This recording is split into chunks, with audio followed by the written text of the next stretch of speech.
To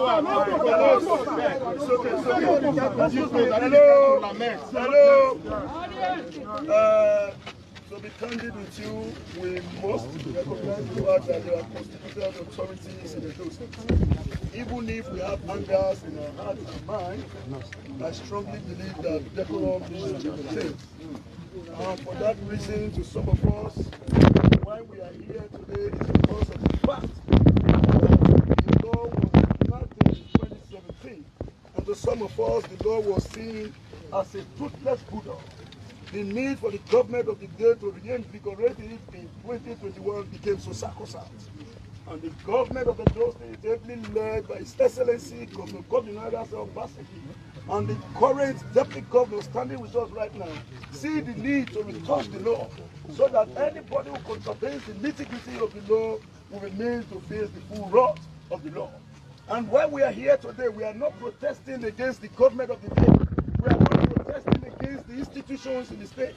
We are protesting against some selected junkets who have decided to subjugate the masses into repression. And I think we should be able to define our stand clearly. I want to welcome you, Excellency, the Deputy Governor of Edo State. Thank you very much for coming. We are concerned citizens of Edo State, and we are worried about the issue of land grabbing. And nobody here will say that they are not privy to the fact that there are problems in respect to land grabbings in Edo State. Now, a classical example is what is taking place in Okoromi communities and all other communities. Here was just we have a traditional, under a normal situation, a traditional institution. We have a respected one in Edo State. Like the Oha of Okoromi is supposed to really represent the traditional institution by not going against even the directive given by the traditional institution. Whether the past officer said that nobody should be demolishing properties. At least that is a statement that must be followed to the end. As we speak today, the Oha of Okoromi is not only taking people's land to the extent that even a physically challenged who sees his disability as an ability to raise money, the Oha of Okoromi demolished his house. So many persons. To be candid with you, Deputy Governor, we were not happy that you people kept us for a long period of time. I won't deceive you. We are not happy. But regardless of what, the goal and objective is let the law be implemented in totality. And you will also agree to the fact that when we converged this morning to start this protest, we were surprised. A people-oriented protest, the police and the security agency prevented us. Even when the speaker came, they prevented us from protesting. Are we living in a Portuguese parliament, a society where people can express their opinion freely? We all know the role we play to ensure that Edo have a responsible government that we have it today. So we should not be intimidated whenever we choose to do what is right. For the fact that I am not the only person here, but I just wanted the government of Edo to understand that we are not here to protest against the government of Edo State, because the law passed by the government, we want it to be implemented in totality. That is why we are here. Thank you very much, Your Excellency. Okay, sir. I have been mandated to speak for civil society organizations.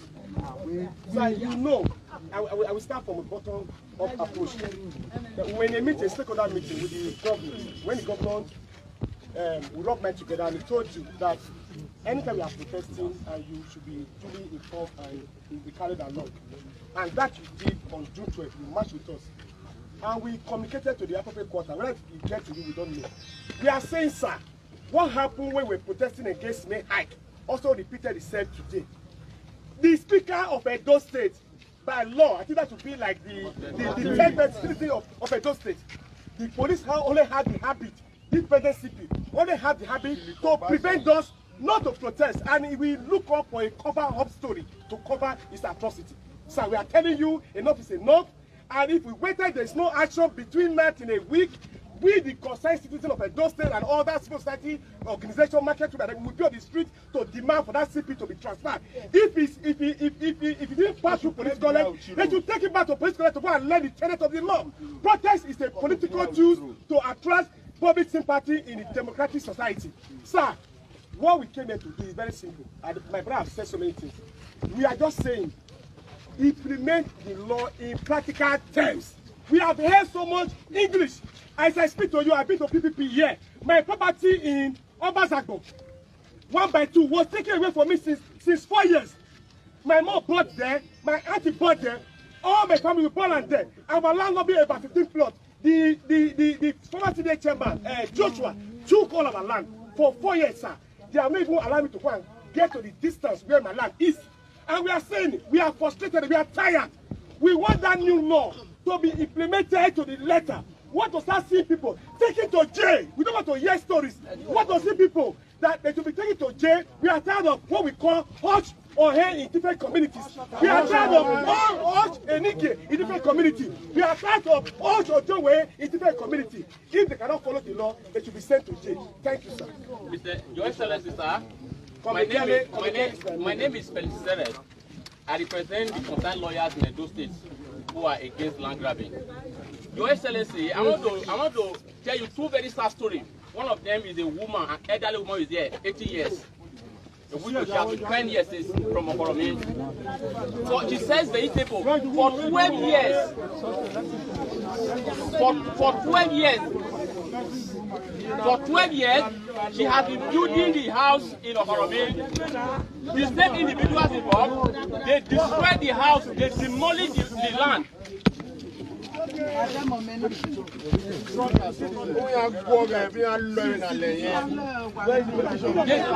They demolished. Calm down.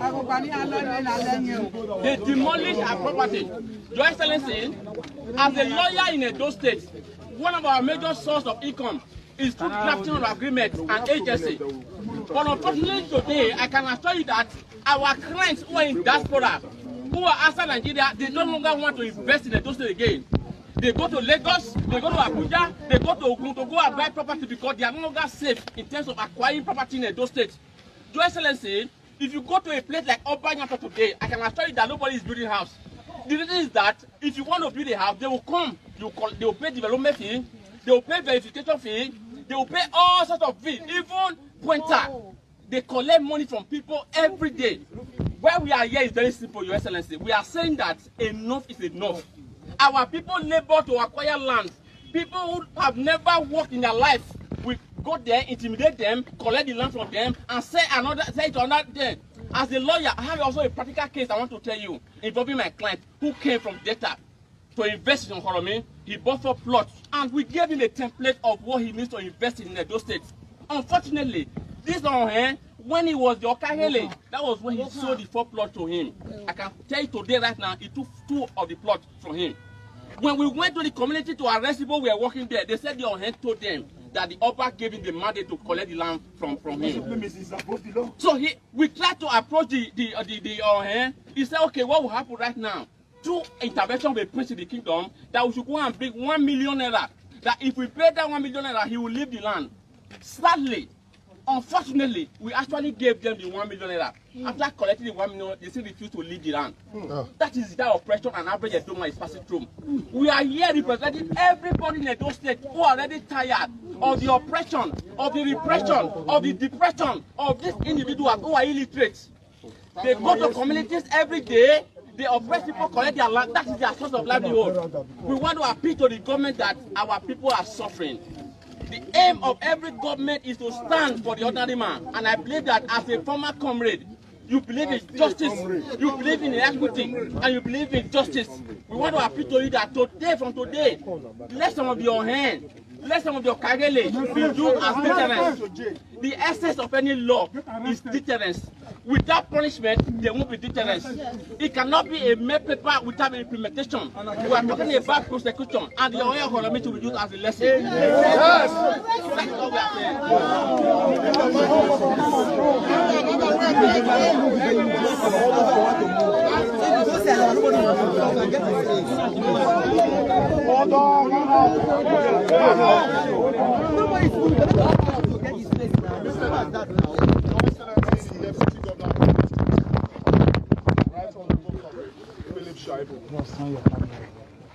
We have been in this struggle. We have been. Thank you, sir. You to move back a little. We have been in this struggle since 6 o'clock, Your Excellency. Many of us didn't sleep yesterday because of this protest. Many of us got to the protest ground 6 a.m. this morning. Fortunately, as soon as we got there, we saw a plethora of policemen. We were so happy. After some minutes, the speaker called that he was coming to join us. We were very happy. After the speaker had addressed us, he was about to leave, only for the police people. I'm just reiterating what my brothers have said. But it's very important. Yeah, just go for it. He has already. We have a plethora of petitions from victims of land grabbing, illegal encroachment, and demolition of developed properties here. Very many of them from people from different communities, especially of Oromo community. Many are yet to come. But this, we want to respectfully submit to your good sense. And we believe that our government will fully deploy the instrumentalities of the PPP Law 2021 as amended to ensure that these evil draconian elements are brought to book, and those whose lands have been forcefully taken get justice. Thank you so much, Your Excellency.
It's okay, it's okay, it's okay.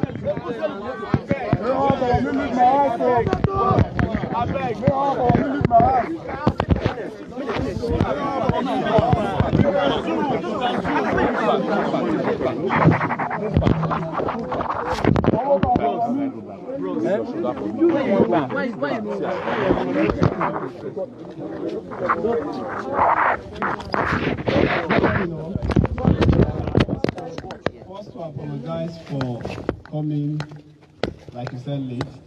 I wasn't aware that there was going to be a protest. That is the truth. And like we agree, always reach me. And I will join. Whether it's for government or against government. If it's against government, obviously, like you said, the issues are to be raised for that are important for them to get answer. It's not meant to destroy the institution, because we comrades, our number one charge is to protect and strengthen institution. That is our number one charge, and that is why we are comrades, and that is why we say this struggle must always continue. The struggle to strengthen the institution and make sure that no one man is an island, but in this institution works for all of us.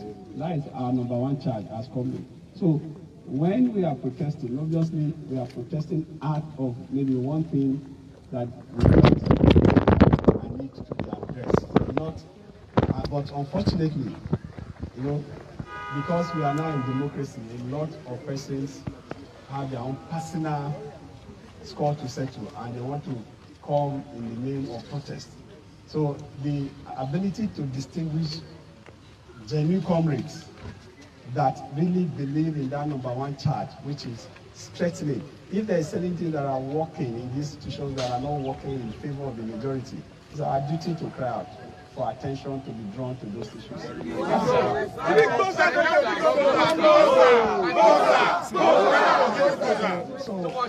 So I take note of that. And for our Commissioner of Police, I will see him, we talk. But that Commissioner of Police is better than some that have been here for a long time.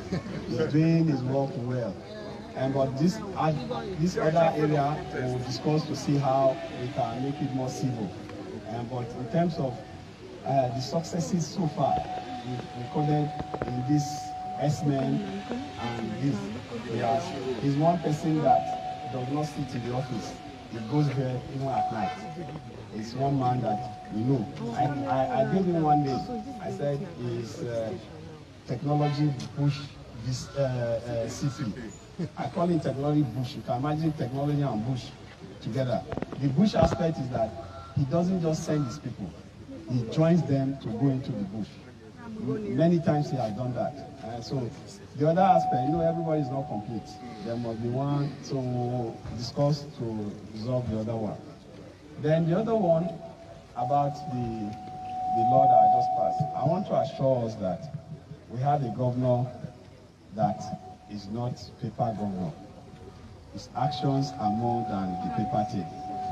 Why we amended that law was as a result of the feedback we are getting from the communities. We thought we have dealt with one monster called CDA. But we now discovered that actually in the course of checking, we discovered that this kind of attitude by this group of persons was what led to the CDA ab initio. The youths of those communities got tired of their heads, traditional heads, taking what belongs to them and appropriating it to themselves. And they decided to form Community Development Association. But in the course of doing it, to checkmate these, in quotes, leaders that have possessive spirits, they now became involved too in possessing and creating another structure that now became another problem. We thought dealing with CDAs was the end. We now discovered that we almost dealt with it. Then these characters are coming back again, and that was what led to that law. I can assure you that no man is above the law. No one is above the law. Whether you are a traditional ruler, we will give you your respect as our traditional ruler. But you can only function as a traditional ruler in line with the law. If you now exceed, obviously it's not our fault. We are brought up to respect our traditional institution and we will not deviate from it. But it doesn't mean that somebody will now take advantage of that to now just imagine the cripple. Just imagine somebody in the vegetable market that is saving for almost all our life, building a house and you just go and destroy it. There should be human feelings. There should be compassion. So for us, that is why that law. And I can assure you that as far as this government is concerned, it's not the governor that he doesn't look for trouble, but when trouble comes, he does it wrong. But this one, we are going to enforce it to the latter. No one man in the two states. God bless you, sir. Wait, hold on. Just a warning. No one man in this state that is above the law. And happy, some of them went to protest the other day. The Oba told them that, look, he is for this law. And you remember when we banned CDA, Oba also does it. So that person that say Oba told him is a lie, the person is lying. Oba didn't send him. It's on his own. Oba didn't send him. So you should not bring Oba name into it. Because Oba supported CDA, he even made pronouncements. He also supported this law. So Oba didn't send him. He's on his own. So I can assure you that we will not only deal with, we will also prosecute. No one man, listen, nobody, when we start prosecuting, nobody should phone deputy governor or phone governor. And it's not only, listen, it's not only in Benin. It's not only in Benin. Across the state. Across the state. It's not only here. Even in Auchi, in all of this, Ekoma, in all, they are selling land. We have the data. we are going to deal with whoever is involved. Yes. We are going to deal with whoever is involved. So you are not given a position to oppress. You are given a position to assist and to help whatever community you are. You are, it's not meant. I also have a personal experience. I won't call that traditional ruler's name. I will also not call the community. But it's in Edo South here. We contributed money. Every Sunday we contributed money in church, St. Paul's. And we helped to develop that particular school in that community. The community gave that land to the Catholic Church, St. Paul's. And that is about 12 years ago. And they built a school. There was no school there. Government did not reach there. There was a school there. They built a school there. And after they built this school, they discovered that even the children were not coming to school. They find out what was the problem, the level of poverty. And that's okay. We are now going to give, it's going to be free education, everything free. But we contribute the money from St. Paul's here. So every Sunday we contribute money for the building. Then when they finish building the school, till tomorrow, we still contribute money to sustain the school. And St. Paul's Catholic Church is giving free education. You know, free education there. Recently, we contributed money again to buy a bus. So that, because some of them say the distance, you buy a bus. Church is the one funding it, free. This traditional ruler say they should come and pay 500 and something million. And one of our comrades that is a lawyer, I won't call his name too, one of our comrades, I called them to my office. I said, gentlemen, why will school be helping your community to bring a new generation of intellectuals that will become doctors, lawyers, engineers, can even be president of Nigeria, governor, and you are saying that they should come and pay me money? He said when they did it, it is community they paid to. So now he is the leader, the traditional ruler of the place. And I said, no, 12 years ago, who are the people that these people are taking care of? He said they are his people. I said, are they collecting money? He said, no. I said, what are they? He said they are giving free education. I said, so you don't like the free education they are giving there? He said, he like it. I said, so why are you not telling them to pay? He said, we'll look into it. And I called that comrade. He's a popular comrade. I'll tell you people off camera. And I said, go, let's have a discussion. What these people services they are giving here, and they didn't just take this land, they paid. Arrange it. This comrade came, say we should pay this same traditional 500 million, then we should pay him 100 million as his own legal fee, making 600 million. So I have told the people that are set up as community, they go and tell the community what they said. And you know the danger.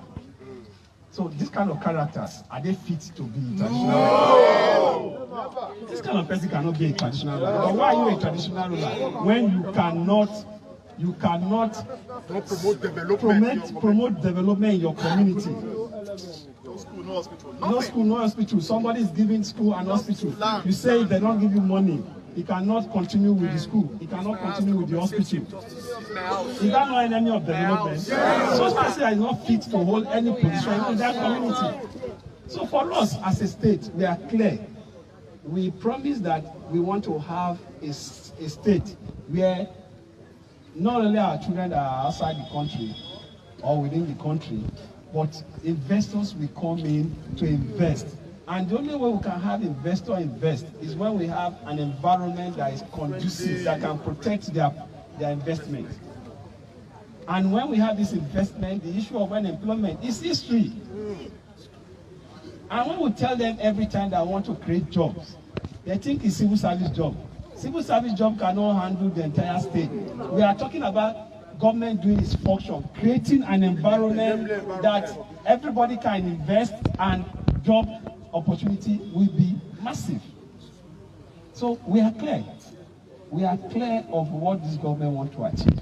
An environment that is not only peaceful, an environment where development is easy, an environment where one group of persons cannot tell you before you do it, and before you get a land, somebody you pay a pointer. When